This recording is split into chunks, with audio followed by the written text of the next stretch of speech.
200 साल पहले का दुबई।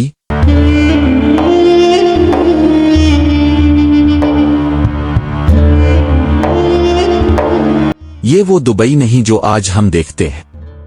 200 साल पहले यहाँ ना बुलंद व बाला इमारतें थीं, ना चमचमाती सड़कें और ना ही दुनिया की महंगी तरीन कारें। यहाँ था एक खामोश सुनसान सहरा और उसके दरमियान एक छोटा सा माहीगीरी गांव।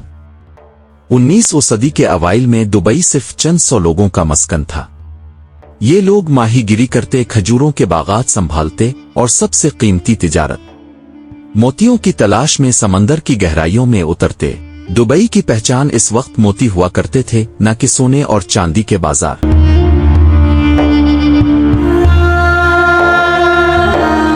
एक 1833 में बनी यास कबीले के शेख मखदूम बनबती ने दुबई की बुनियाद रखी।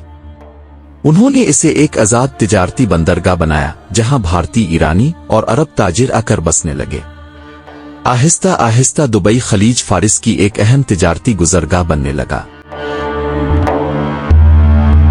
यहां ना सड़कें थीं, ना बिजली, ना पानी की कोई जदीद सहूलत।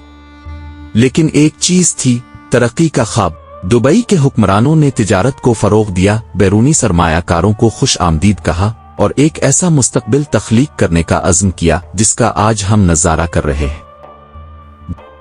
सिर्फ 200 साल पहले ये एक सादा सा गांव था और आज ये दुनिया का सबसे तरक्की याफ्ता, जदीद और अमीर तरीन शहर बन चुका है। दुबई की कहानी साबित करती है कि अगर ख्वाब बड़े हों और क़यादत मजबूत हो तो कुछ भी मुमकिन है।